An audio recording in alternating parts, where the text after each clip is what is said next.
ওম শান্তি।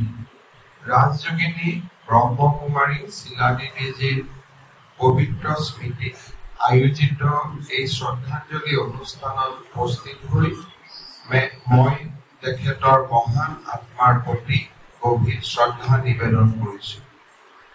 এই বিশেষ অনুষ্ঠানত ব্ৰহ্ম বাবা দাদা লেখৰাজ গোপচাঁদ কৃপালিনীজিলৈও গভীৰ শ্ৰদ্ধাঞ্জলি জ্ঞাপন কৰিছো। লগতে ব্ৰহ্মকুমাৰীৰ দৰে এই মহান সংগঠনৰ কাৰ্যকলাপ আগুৱাই নিয়া প্ৰতিগৰাকী দাদী আৰু দিদিলৈ মোৰ ভক্তি ভৰা প্ৰণিপাত জনাইছো। অসমকে ধৰি সমগ্ৰ উত্তৰ পূৰ্বাঞ্চলত ব্ৰহ্মকুমাৰীৰ প্ৰতিষ্ঠাৰ মূল সূতা ৰাজযোগিনী ব্ৰহ্মকুমাৰী শিলাদিদি কেৱল এক ব্যক্তি সত্তাই নাছিল, তেখেত আছিল প্ৰকৃতপক্ষে এক অনুষ্ঠান সদৃশ। প্ৰজাপিতা ব্ৰহ্মকুমাৰী ঈশ্বৰীয় বিশ্ববিদ্যালয় গুৱাহাটী উপসংমণ্ডলৰ সঞ্চালিকা হিচাপে শিলাদিদিয়ে উত্তৰ পূৰ্বাঞ্চলৰ লগতে চুবুৰীয়া ৰাষ্ট্ৰ বাংলাদেশৰো আধ্যাত্মিক জীৱনত যথেষ্ট প্ৰভাৱ এৰি থৈ গৈছে। মাত্ৰ 10 বছৰ বয়সতে এই মহান অনুষ্ঠানৰ সৈতে জড়িত হৈ উত্তৰ পূৰ্বাঞ্চলত ব্ৰহ্মকুমাৰীৰ কেন্দ্ৰ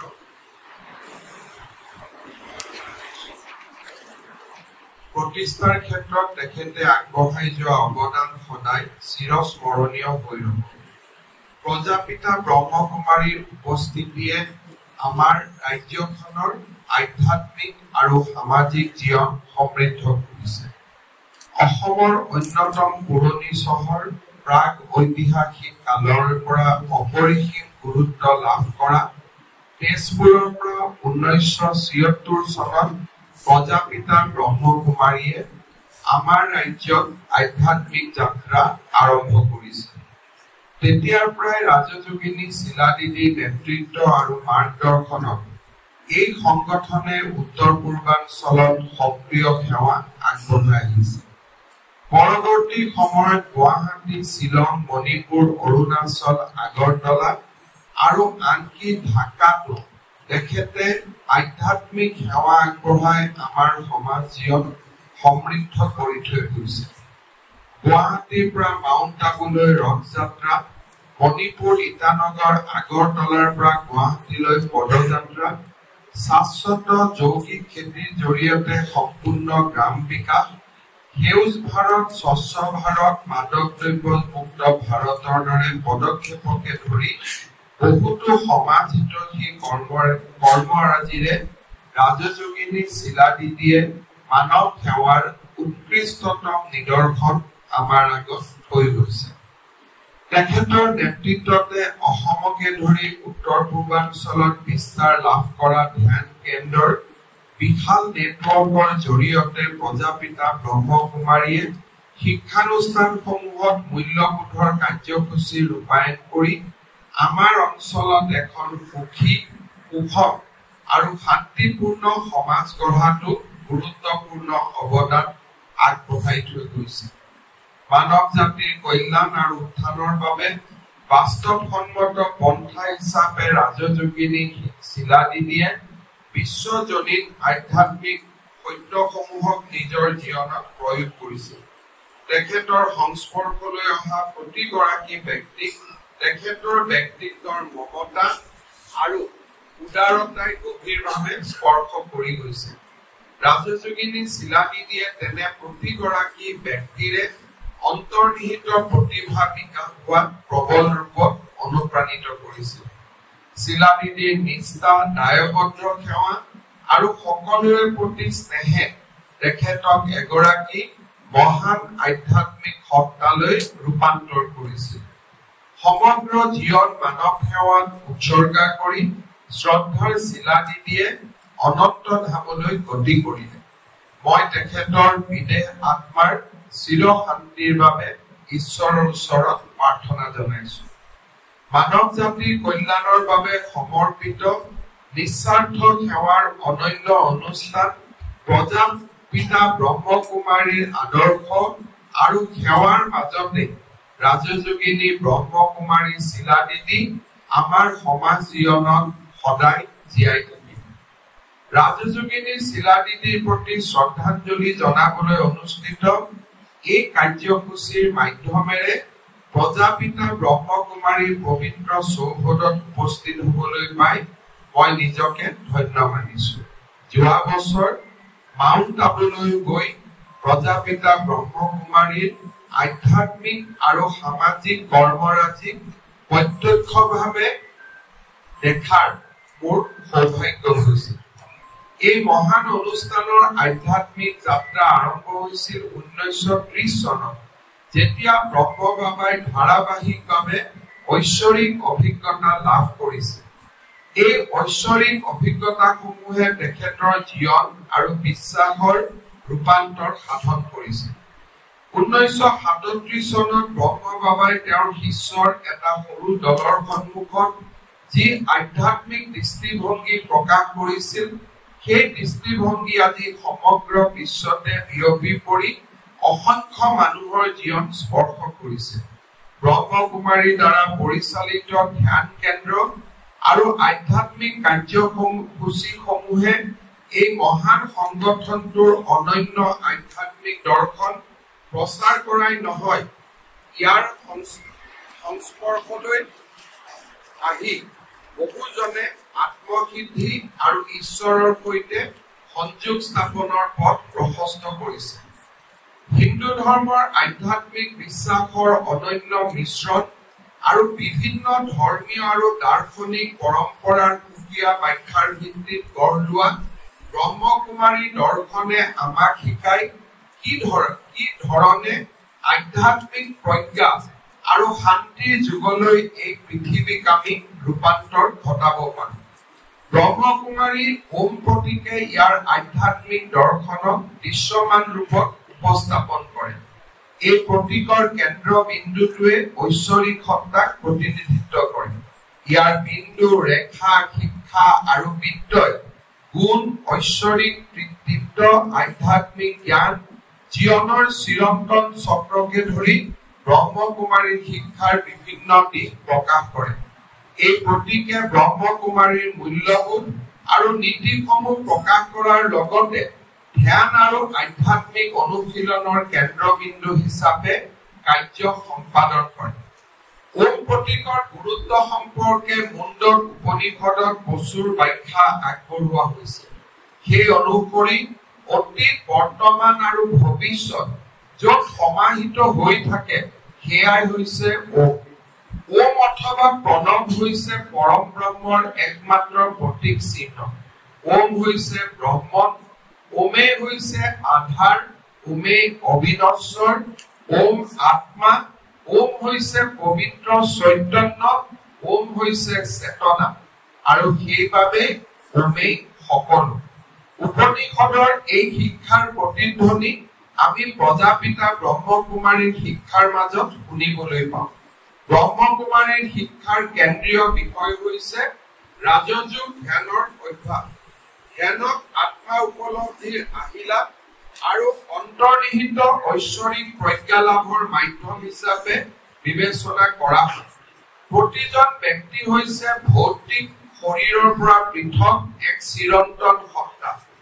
ৰাজযোগীসকলৰ এই উপলব্ধিয়ে জীৱনটোক আত্মকেন্দ্ৰিকতাৰ পৰা আত্মনিৰ্দেশিত জীৱনলৈ ৰূপান্তৰৰ বাবে উৎসাহিত কৰে।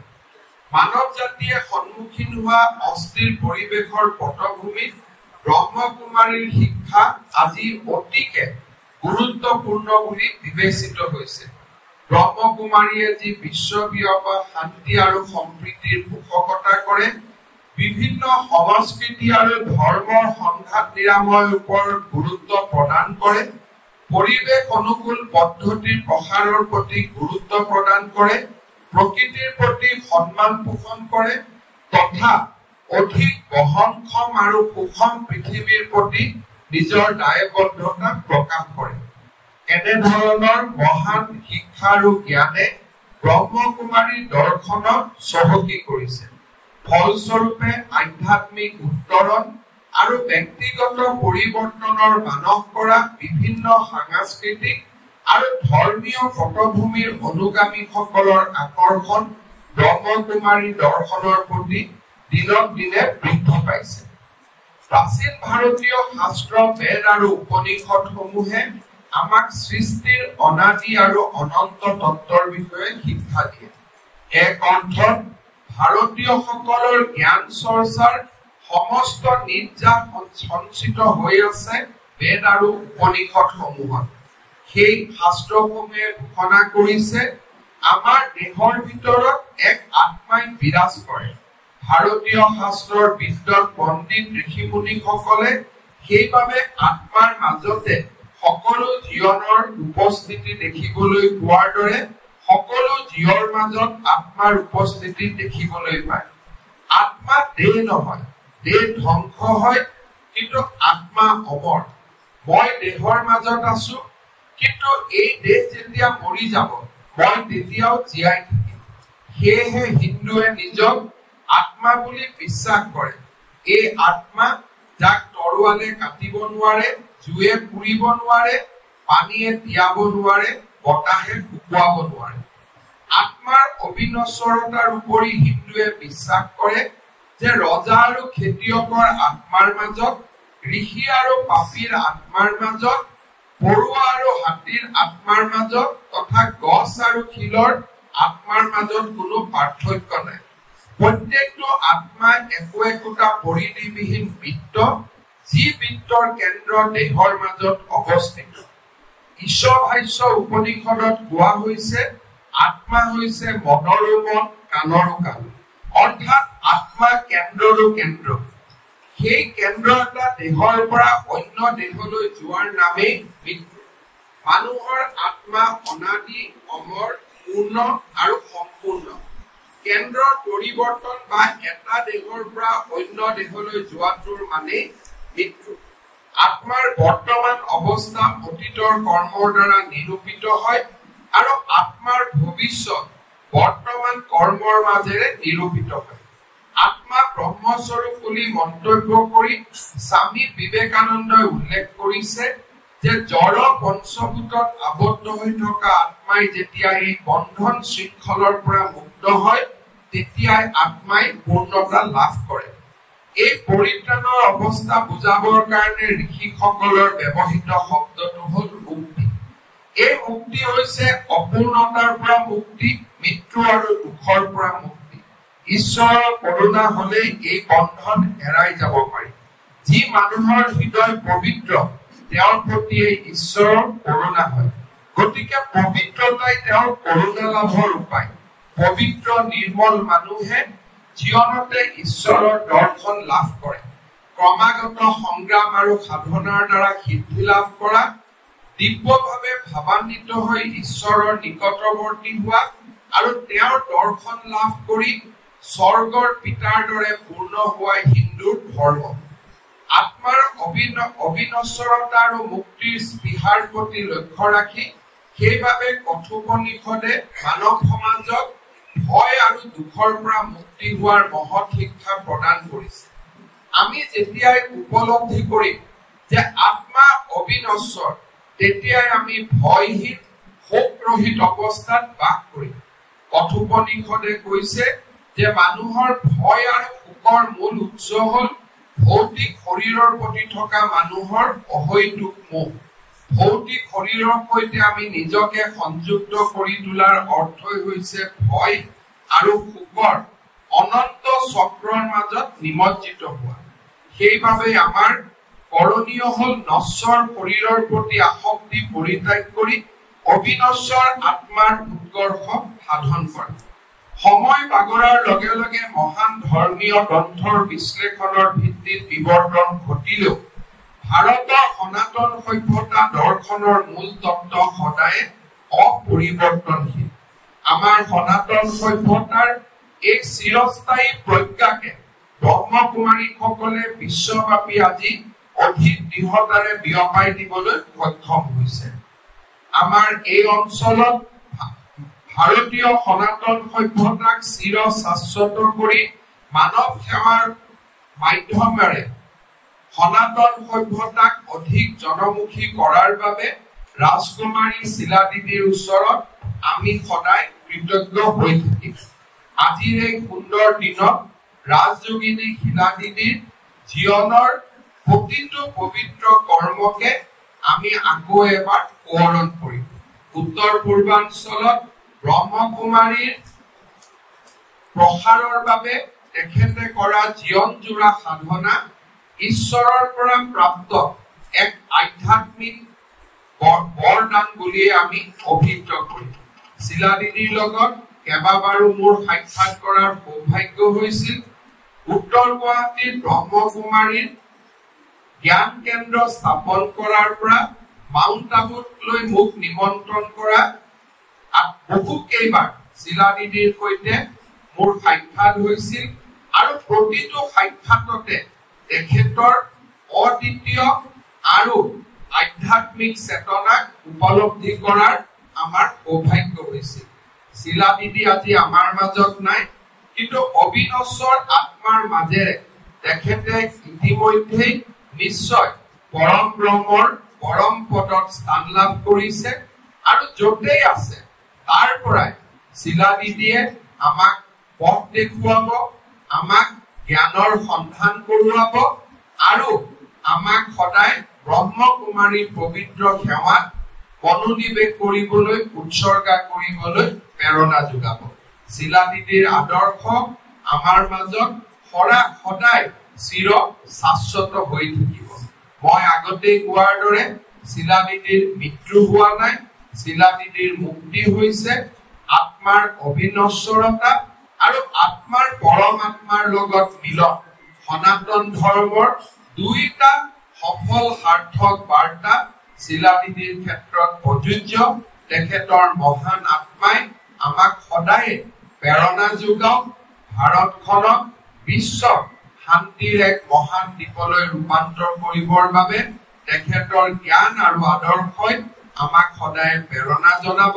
পুনৰ এবাৰ ব্ৰহ্মকুমাৰীৰ লগত জড়িত আটাইকে আজিৰ এই শোকৰ ক্ষণত মই পুনৰ এবাৰ সকলোকে এটাই প্ৰেৰণা যোগাম যে শিলাদিদি আমাৰ পৰা আঁতৰি যোৱা নাই।